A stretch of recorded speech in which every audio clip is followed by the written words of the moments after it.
Greetings and salutations. Welcome to the Black Doctoral Network Conversation Starters. I am your host, Dr. Janelle C. Hall. This evening, we will have an informative conversation about increasing educational attainment among Black students. Today, joining me is Alicia James. She is a doctor of public health student and a graduate student assistant at SUNY Downstate School of Public Health in Brooklyn, New York. Her research interests include the epidemiology of AIDS and HIV in vulnerable populations and the study of adverse childhood experiences. Her goal is to change the narrative of these issues by employing public health intervention strategies.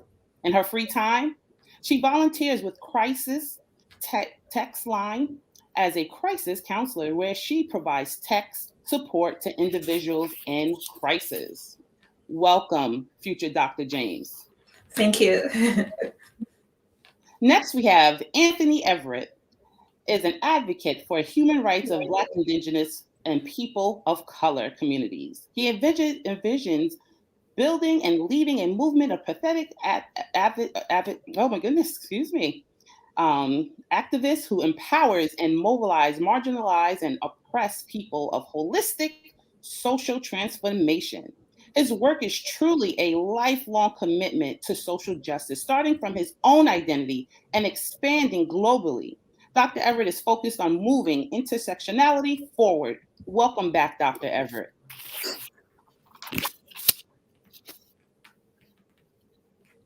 You're muted. That's okay. Bad about. Anyway, so glad to be back with you, Dr. Hall, and so very glad to meet you, future Dr. James. Thank you so much. Next, we have Dr. Nina Heisel. She has 35 years experience working with inner city and suburban youth across the city of Pittsburgh and vicinity. She has worked for Pittsburgh Public Schools for the past 24 years, spending 5 years as a middle school world cultures teacher, 2 years as a high school counselor. The past 17 years been spent working at the same middle school as a school counselor. Dr. Heisel earned her PhD in instructional management and leadership from Robert Morris University in 2020, where she researched the impact of racial microaggressions on Black and white teachers working in an urban school district. In 2021, she started Eye on Equity Counseling, LLC, where she conducted diversity, equity, and inclusion trainings on topics such as microaggressions, racial microaggressions, unconscious bias, racial trauma, and cultural competence for educators. Welcome, Dr. Heisel. Thank you. Thank you for having me. Hello, everyone. How are you? Great. Last but not least, we have Dr. Theod Durton. She is an instructional coach at Title I Middle School in urban South Carolina. She taught middle school math for 14 years prior to moving into this position. She has a passion for incorporating of interactive content delivery methods into the middle school classroom in order to get students engaged and learning. Welcome all. Hello, everyone. Thank you. Oh. Great. So let's get right to it. Dr. Heisel, how has the pandemic affected educational attainment? Well, the pandemic, I expected, would make a difference on academic achievement when the students arrived back to in-person learning. Here in Pittsburgh, our students were online for approximately 18 months. So we were concerned about learning loss, which has been a slight issue, but one of the main issues we're having is some difficulty with social media, a bit of personality conflicts, some peer conflicts. So we've been having to deal with some behavioral issues and just retraining the students on how to exhibit empathy, how to problem solve with their peers, and how to sit in a seat for 6 hours. So that's been a bit challenging, but things are starting to balance off as they get used to routines again. I definitely agree with that. Future Dr. James? Yes. So I would say the COVID-19 pandemic has impacted the social, psychological, and pedagogical aspects of education. Schools provide a community where students can engage and interact with their peers, as well as faculty. And this interaction has been affected to some extent during COVID.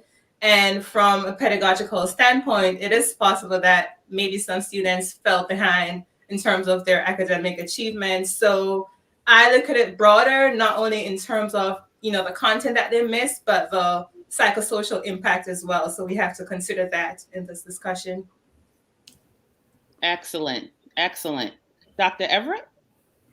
I would agree with both of the assessments, but also from my standpoint, I've been working with kids at one point, I said kids scholars, I call them, at Mary B. Martin School up in Cleveland, Ohio. And so at this particular time, the program that we had was an after school or a program that's pretty much after school, and had to be completely halted because of COVID-19.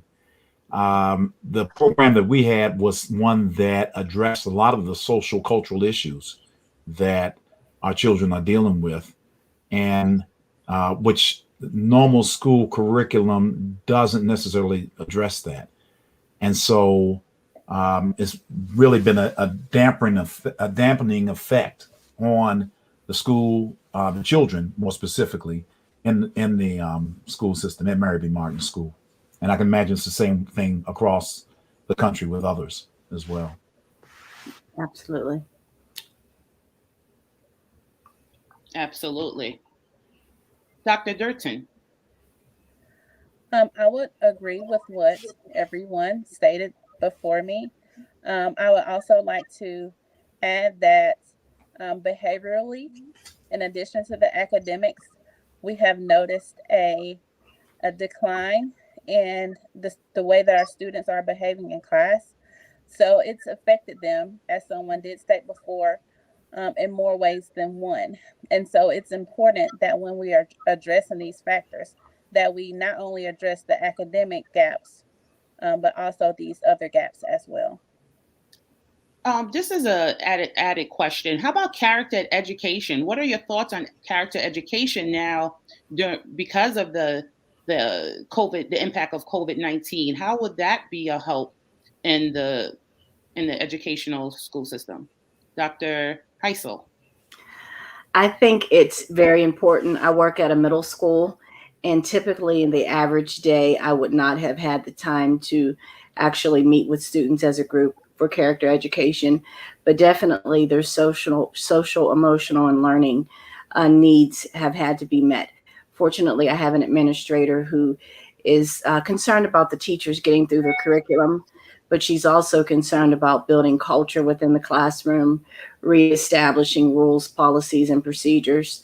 So I think it's imperative that we retrain our students on how to be kind, how to be empathetic, and how to get used to communicating in person versus the, anonymous factor of communicating online. So we are seeing a lot of issues on social media where things are going on at home and then they're spilling into the classroom because students are hiding behind their screen, but then they have to kind of face the person that they're having the conflict with. So I definitely think character education, and just back to the basics. Some of our kids, we have sixth graders. Officially, they haven't been in a brick and mortar environment since the fourth grade. So we're dealing with, a lot of mental health, a lot of anxiety, a lot of school refusal. So definitely character education and just the basics, treating people kind and with empathy is the key.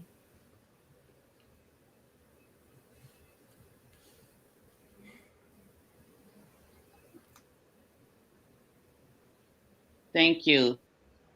Thank you, Dr. Heisel. I've known friends, and they say their children say, "I don't want to go to school. I don't." Yes.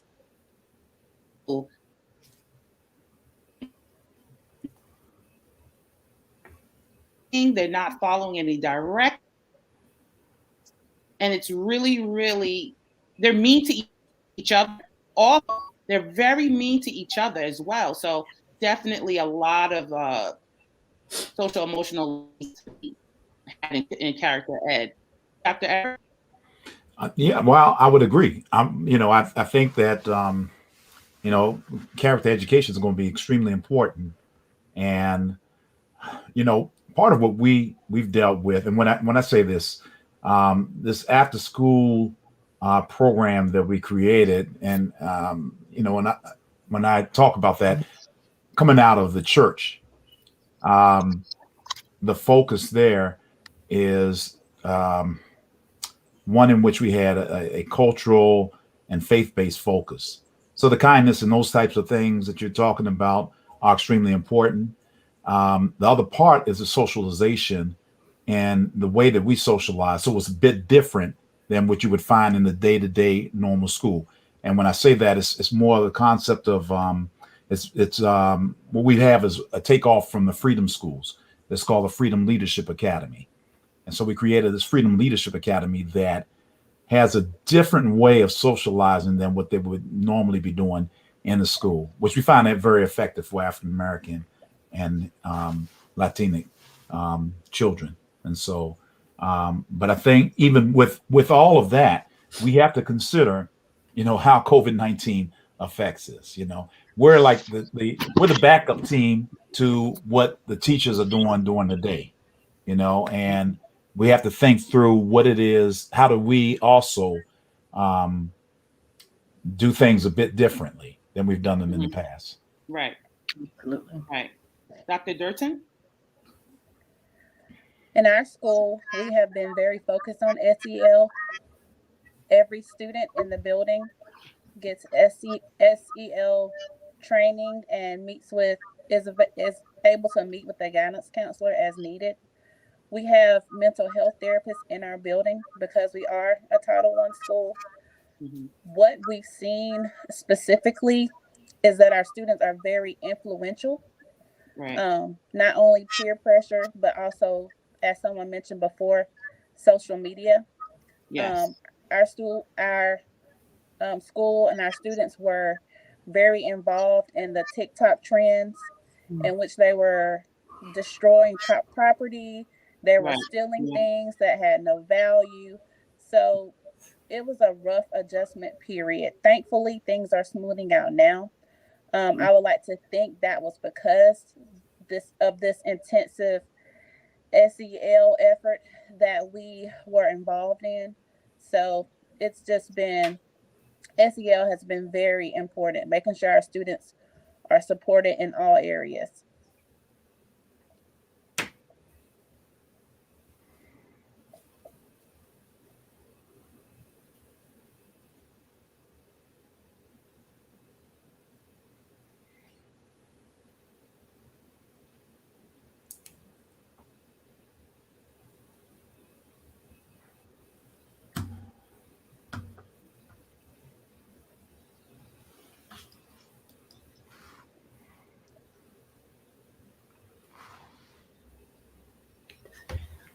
Students within the academic landscape. So I think Dr. Hall might be some technology issues there. So let's go ahead and we'll jump right into it. What disparities are present for Black students within the academic landscape? So Ms. James, if you would start us off with that. Thank you. So I would say in general, when we think about the Black community, Black students have to deal with stressors that other groups don't have to deal with. So I would say multiple stressors such as instability in the home, living in single parent homes, perhaps having a family member who is or a parent who is incarcerated, and the lack of financial resources. So obviously these factors all impact on educational attainment, right? And it may be more pronounced in a Black family or in the Black community. Dr. Hall, I just took over for a second, but I'm handing it back to you. Listen, just to segue real quick, technology, you can't do anything about it sometimes. It kicks you out. It gets slow. So I do apologize. Dr. Heisel. Well, one of the main disparities that I've noticed within my own school is that we definitely have a lack of Black staff in my school, within my district. The school that I've been at for the past 17 years initially was a predominantly white school. And over the years, it has started to become a little bit more racially diverse. And within my building, we have 3 Black staff members out of probably about 40 adults, actually 4, including the school security guard. So definitely a lack of Black mentors. It doesn't even have to be a teacher. It could be any staff person that can impact students. We definitely are having an issue addressing students' mental health needs. Like one of the presenters mentioned, we do have mental health services, but we have one therapist that comes once a week. And it makes it difficult for the students to access it. So we definitely need more trained mental health therapists within the school. There's a disparity there. And finally, I was a little bit jealous, is it Dr. Durton, maybe? Whoever has the after school program. We are lacking within my community that I teach in any community involvement. We don't have strong Black churches in the community that I'm working in. So some of the schools in my district, and if we do have them, they have not had an impact on our students and in our schools. So that's one thing that's definitely missing, is that whole community piece. And the after school programming is essential. And I'm not really sure if it's funding that's not available or staffing that's the issue, but students don't have things to do after school other than perhaps, just hang out in the community, be on social media, and think of new TikTok challenges. So we definitely need community support. Agreed. Dr. Durton? The disparities that I see every day that affect our students are, I would say, first, things called ACEs, adverse childhood experiences. And so for those of you who are not familiar, the scale is 1 to 10. It includes things such as you've had a family member go to jail or a single parent home. And so many of our students score a 10 on these ACEs. And each ACE that a child experiences, that significantly lowers their chances of success in school and outside of school and even beyond school. Something else is the lack of highly qualified teachers. We get teachers who come, stay for a year, and then leave. Or we get teachers who are there to, I guess, ease their student loans because there's a student loan break for teachers who teach in Title I schools. But they come and then they do their years and then they leave. So so there's a disparity. The most needy students, because of these ACEs, because of maybe a lack of support at home, are getting lots of first-year teachers or teachers who may not have been successful at other schools. And that's a big disparity that we see in our schools. Thank you so much. Now, what's interesting, I think of life chances when parents choose what school to place their children. So when they're doing that, whether it's parochial or charter school, what's in mind is the life chances for them to be successful later on. So that's quite interesting. Dr. Everett, would you like to expound on this question? Yeah. So as Dr. Heisel had mentioned, the after school program that we've done is this Freedom Leadership Academy. And that Freedom Leadership Academy, the whole idea of it was to impact the academic landscape that is currently in play with our scholars. And so as Dr.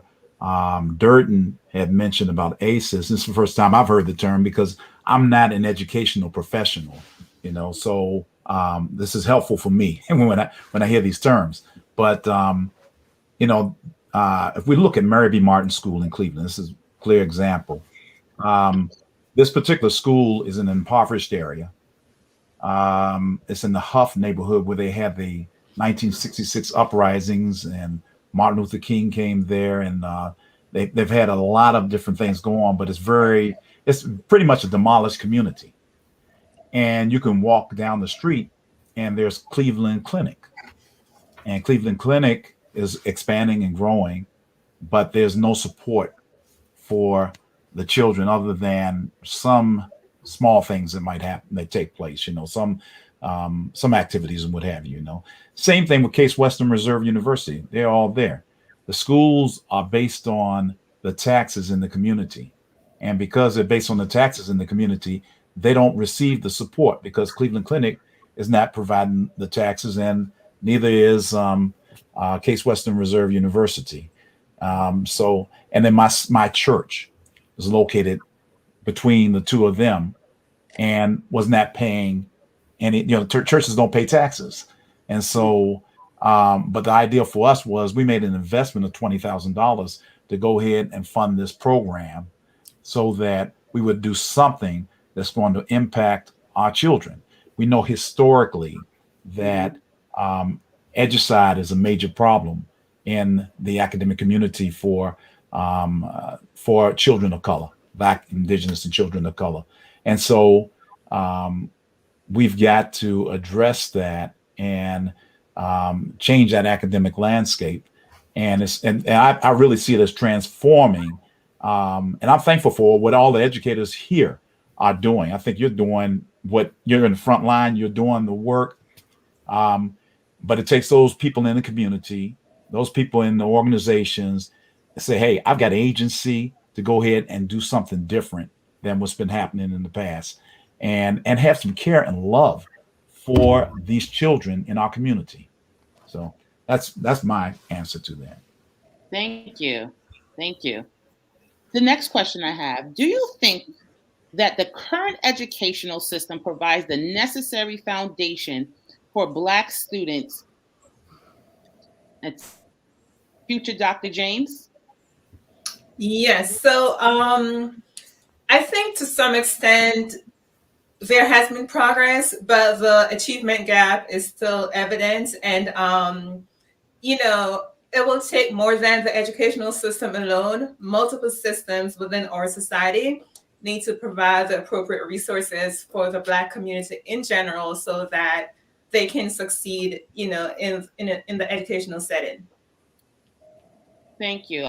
And what when you were talking, I was thinking how I think the educational paradigm shifted, because now it's either the teachers are mentors or they're, building up the student, or is it knowledge-based core knowledge? Is that what's happening now, that paradigm shifted? Dr. Heisel, what's your thoughts on that too? I think that paradigm definitely has shifted. Teachers and school staff are feeling very overwhelmed.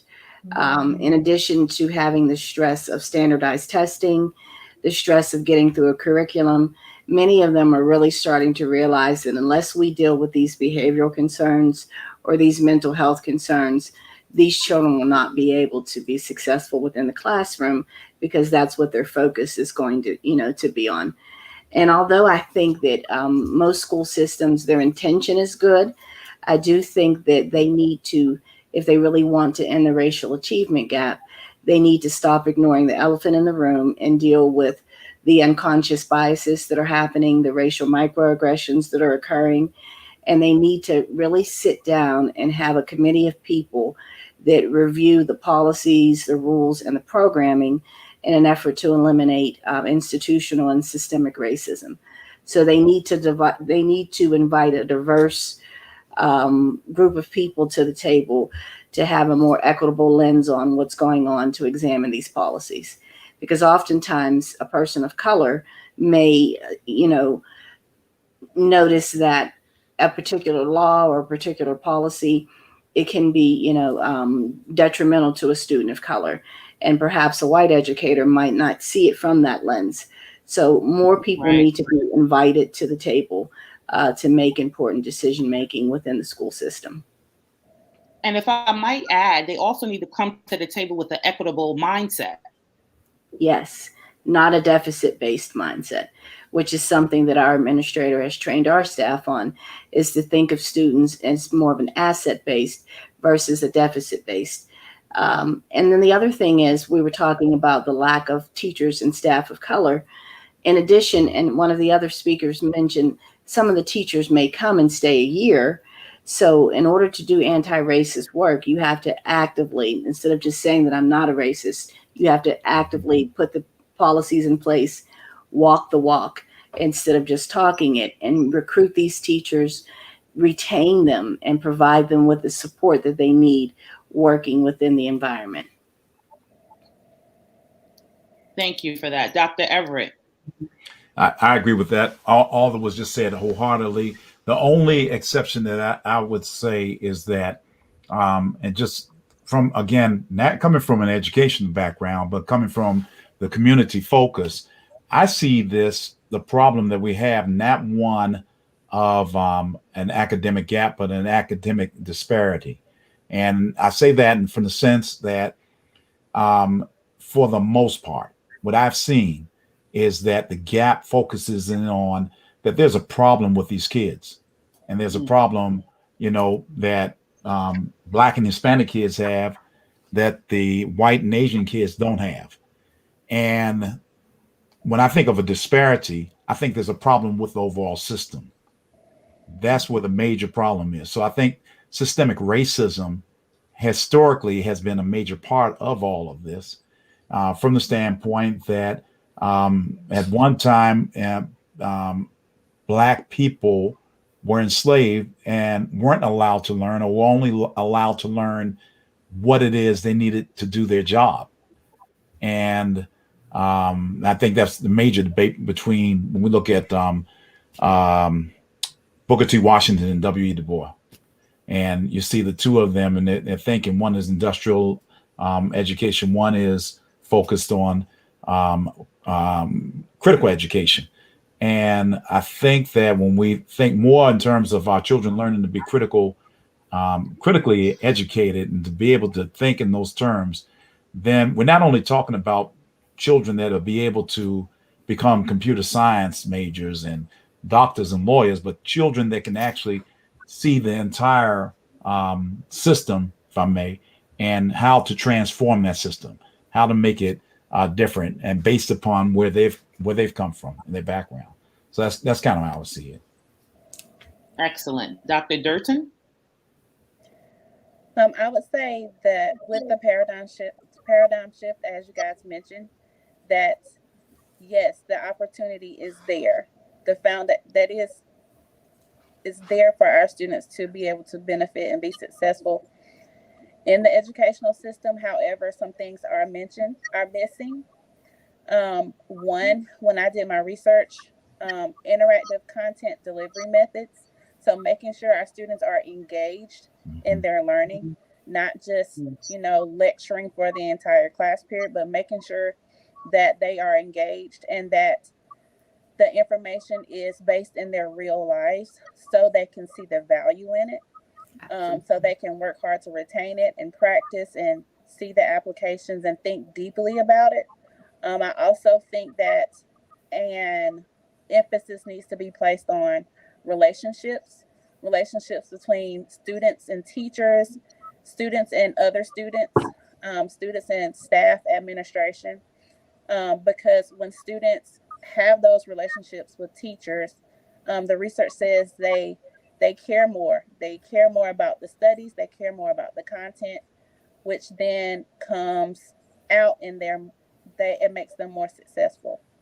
I also think we need to address the trauma that students have, because that also plays a large role in their learning.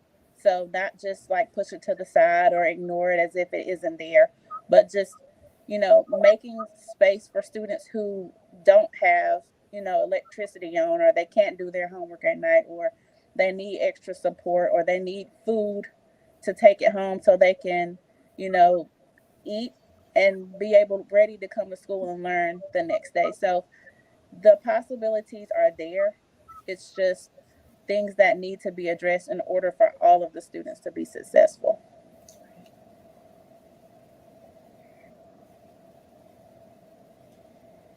Thank you, Dr. Durton.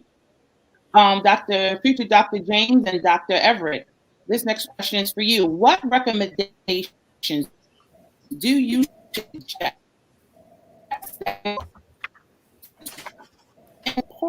Okay. What recommendations do we suggest that educational institutions implement to create a supportive environment for Black students? You want to start off, future Dr. James? Okay, sure. And I think this goes back to what the experts have said earlier. Definitely, we need representation. We need to have faculty that look like us. So when students look at the instructors in the classroom, they can see themselves reflected in them. And it's also inspirational. It teaches them that, listen, I can do this too, right? I can achieve that as well. And it goes back to diversity in hiring practices. And it goes back to encouraging and supporting higher education, right? We need to see more within the Black community graduating from college so they can be in those positions to mentor our Black students. Yeah. So I would go on to say that I think the educational institutions need to reach out more. And I'm not in the system, so I don't know, but reach out more to community organizations and get them engaged in whatever way they can. I think there are ways to do that.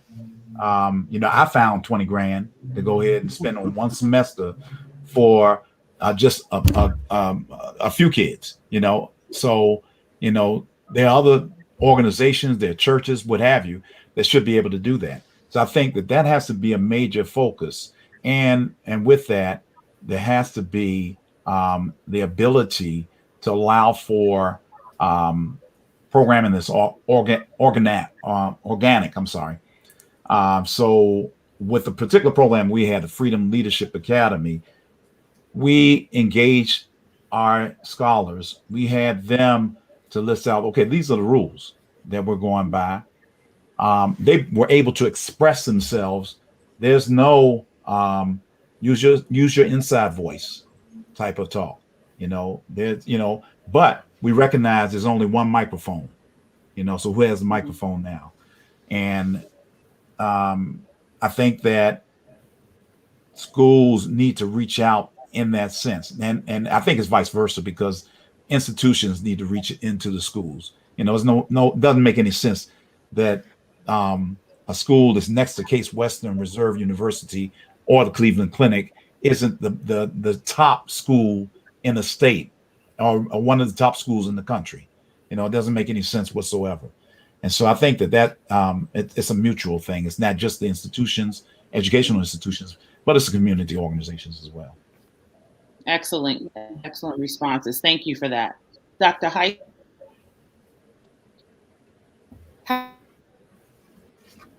Enhancing academic success among Black students. Dr. Heisel. Can you repeat that question again? You faded out a little bit. Absolutely. How does the community contribute to enhancing academic success among Black students?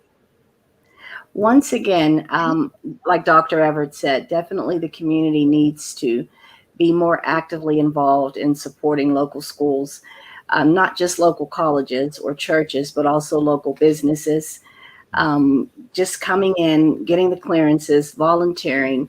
It's important that students see people having different positions, different jobs. Everyone does not want to or may not prefer to attend college.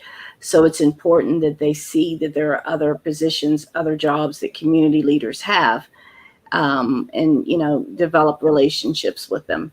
So I think that's the main way that the community can it doesn't have to be school community. The two can forge together.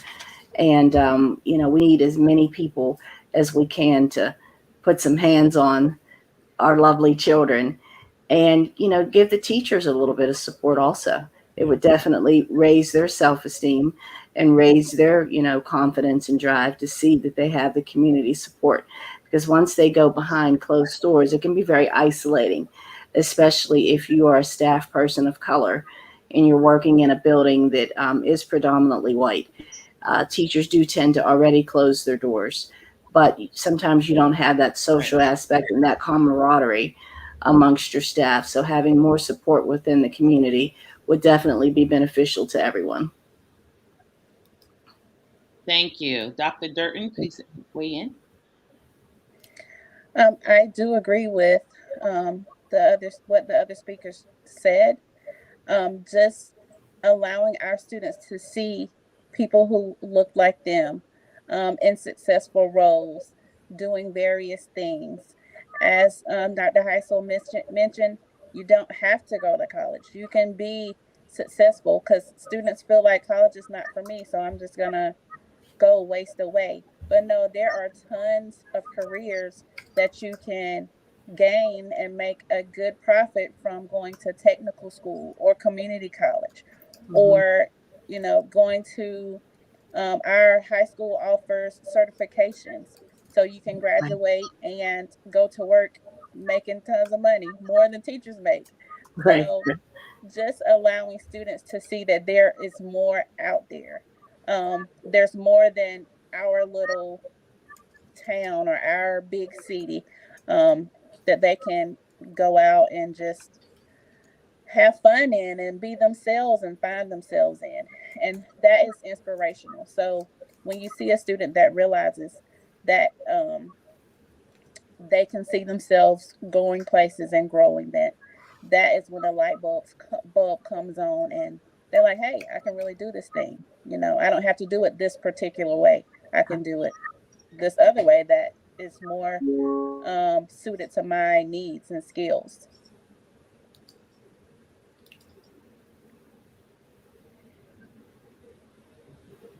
Thank you, Dr. Durton. Future Dr. James, how has your affiliation with the Black Doctoral Network helped to enhance you personally and professionally? As I would say that this network provides the opportunity to communicate and just further the conversations on matters that are pertinent to our community, so we can strategize and just build our community. Excellent. Dr. Heisel. It's helped me tremendously. I'm ecstatic. I've been provided 3 opportunities to, for one, be on this broadcast, and also the recent virtual conference that was held. It's really improved my confidence. When I graduated from Robert Morris last year, I definitely had just some insecurities about my knowledge base and suffered from imposter syndrome. And for those who aren't aware of that, it's basically when you're just not sure if you're good enough or if you're ready. So this network has provided me with opportunities to improve public speaking, presenting, and just being around other academics, because my friends and family are tired of hearing about racial microaggressions and unconscious bias. And so it's nice to be around other like-minded Black professionals who may want to hear about my dissertation one more time. And Dr. Heisel, you are amazing and you are wonderful. Thank you. Thank you. You can do all things. Thank you. Dr. Durton. I would just echo what the 2 before me said. I am from a small rural town, so just being able to be in a virtual room or a just space where there are people who look like me, who achieved what I've achieved, who will listen to my research, and who will add to my research, who will teach me some things. It's just been a wonderful experience from the virtual conference. It was about 2 weeks ago to this space now. And I'm just excited to see what BDN is going to produce in the future. Excellent. Last but not least, Dr. Everett. Yes, I have to reiterate. The virtual conference, I was a part of that. I enjoyed that immensely. I enjoyed this. I enjoyed the last one that we did as well. So for me, it's been one in which I've been playing catch up because my sister-in-law told me about this organization. She's a medical doctor. My brother is an oral surgeon. My wife has her doctor of musical arts, and I'm just the last one getting my doctorate in ministry. And so now I love it because of the opportunity to be able to present, be able to share with others, but also what's most important to me, I didn't really suffer the imposter syndrome because I had a great grandfather who believed that all of his progeny should be doctors. And so that's something that had been instilled in me and family wise for quite some time. And I'm glad to be living out the dream of my great grandfather. Absolutely. That's excellent. Yes. Excellent. Thank you for sharing. Thank you for sharing. Definitely. Please, how can our audience contact you? Future Dr. James? Yes, it's alicia.james@downstate.edu. Let me see if I can enter that. Give me one moment.